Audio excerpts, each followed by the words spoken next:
Kia ora and welcome back to my channel. This time we are taking you to Gisborne and Napier. Now Gisborne's located on the east coast of New Zealand, off the North Island of New Zealand. And we will be spending about 5 days exploring activities, places which do not require a lot of bookings or money to spend. It's just our holiday, and we will be visiting during the December season, which is the thick of summer in New Zealand. So come on, let's explore. And we traveled from Auckland, which took us about 7 hours by road, and the drive was scenic and beautiful as usual. New Zealand is by default very scenic. You step out of your house, it's scenic. You go into the bushes, it's scenic. So not a chance you'll miss the scenes out here. And as we reached Gisborne, we checked into our Zen Cabin, which is located at the Tatapouri Bay. And after spending a quiet evening and settling in and some moon watching, we woke up to this beautiful scene on the day 2 of watching sunrise at around 5:40 a.m. Now, this is in summers, the thick of summers in December. So a pretty beautiful, this is a beautiful weather, and watching sunrise was a bliss. Post that we headed to a lookout point, which was very close and something that I spotted while we were driving past towards the city centre. And we thought we'll have a look, which is now overlooking the Wainui Beach. Get a beautiful scene, a beautiful scenery, and probably another lookout point if someone would want to watch a sunrise around here. And if not, staying at the Zen Cabins, or if you would want another option, this is another possible option for people to watch sunrise from. As you by now know that this is the sunrise capital of the world, and hence the need to watch the sunrise. The first activity you do in Gisborne is to watch a sunrise, and that's what we did. And because we are only here for 2 days, this is already our second day.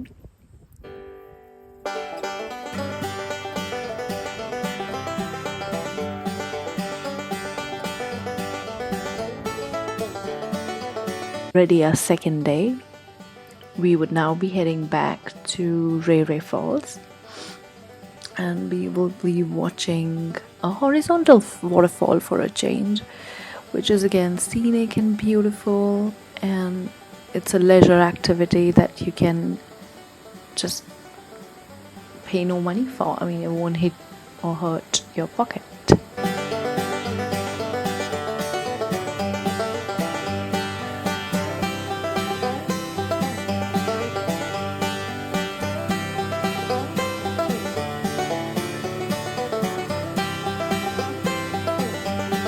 We are now heading to the Rere Rockslide, which is located very close to the Rere waterfalls, and is again an activity that you can do without paying money. All you need is your inflatable bed or a surfboard if you have one, and beautiful activity for kids to enjoy and have fun, even for adults for that matter, and there's no money involved. So pretty sure inflation's pretty high and everybody's looking for activities that they can do without money. This can be one of them.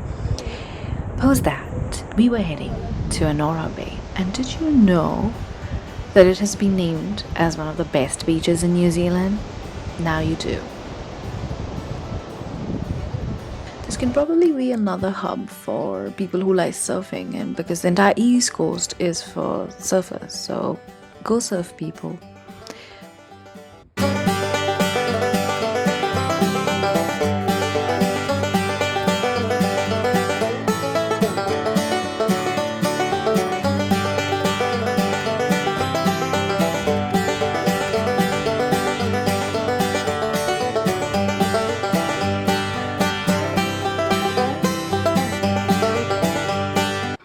Well, Well, we weren't surfing, so we headed to Tolaga Bay Wharf, which is located very close to Anaura Bay and is supposed to be the longest concrete wharf in the southern hemisphere.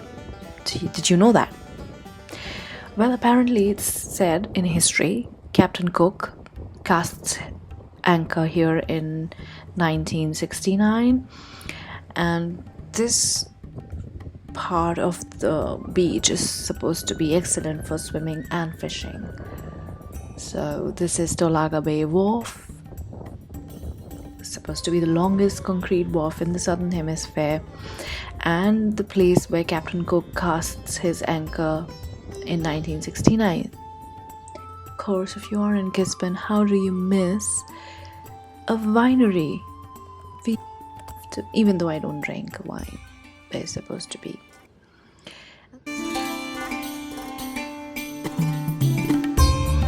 This was a bye to Gisborne and not an end to our holiday, because we were heading to Napier, which is further 3 hours from Gisborne. Again, a scenic drive, beautiful weather. And for our stay, before I forget, we chose Top 10 Holiday Park, and again, no regrets. Napier is the Art Deco capital of New Zealand, and what led to that being the Art Deco capital was an earthquake. Yeah, and we just thoroughly enjoyed our holiday, walking and being all touristy in our very own home. So yeah, this is iconic. Well, we are covering loads of spots during the day, but you do you, choose where you want to go.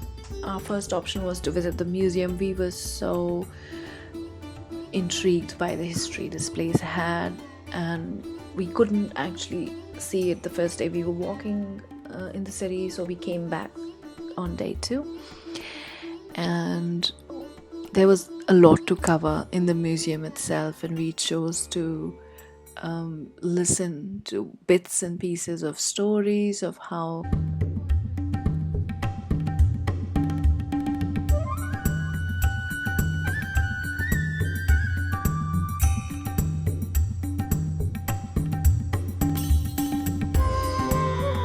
to like this memorial square, which again has history to it. So the memorial square, the War Memorial, is dedicated to those killed in World War I and is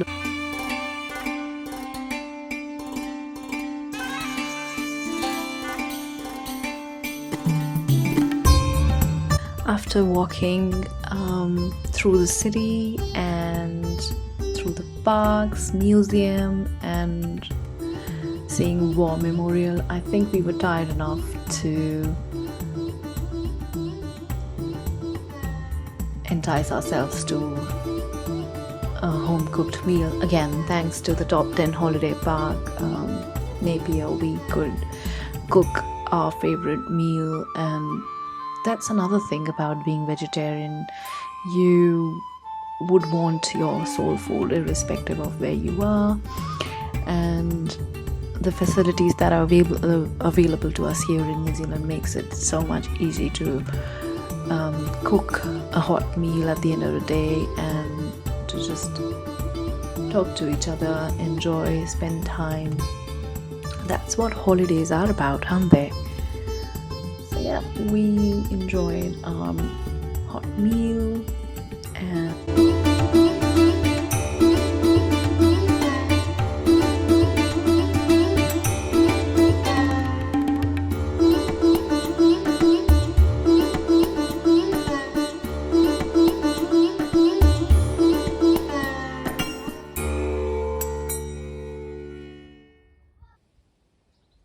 two, because this is my day 2 in Napier. So, and the first sip of my cold coffee, the frappe, the expression says it all. And here we are at the cafe located at the Top 10 Holiday Park. I think it's called the Snapper Cafe. of cafe or something.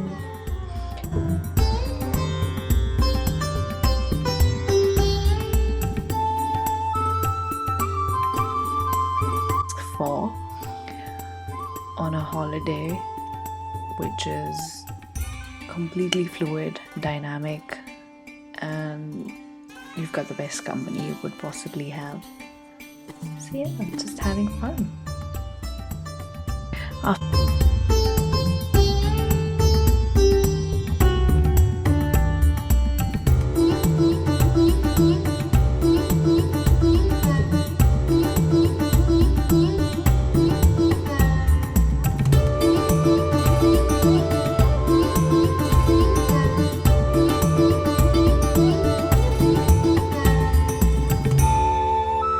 After my coffee, I was fully charged and was ready to explore the day that started by a visit to Bluff Hill, which also has its Maori name as Mataruahau, and it is basically a suburb rising above the lowland districts of the city of Napier.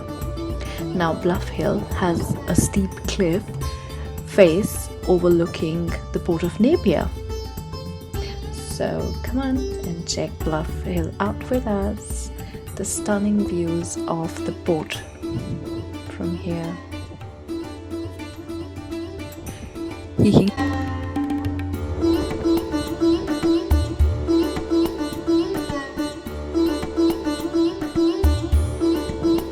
Clearly see I'm so happy because I'm about to go shopping when I'm not supposed to.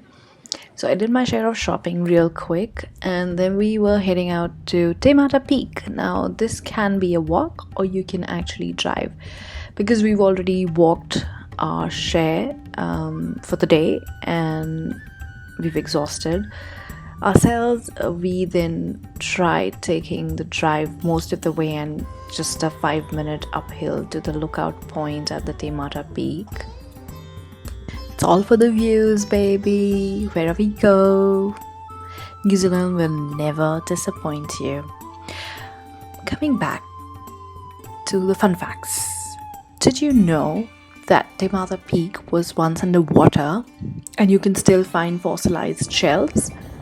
And it is believed that at some point of time there were shark tooths that were found on its cliff, which only proves that more than 2 million years ago, the Hawke's Bay landscape were apparently very different from what they are right now. So enjoy. And this marks the end of our exploration trip to Gisborne and Napier before heading back home. I'm taking with me loads of sceneries and memories that I've accumulated, and the quality of time I did manage to spend with my partner. I hope when you come to New Zealand, or if you are in New Zealand, you do visit the East Coast.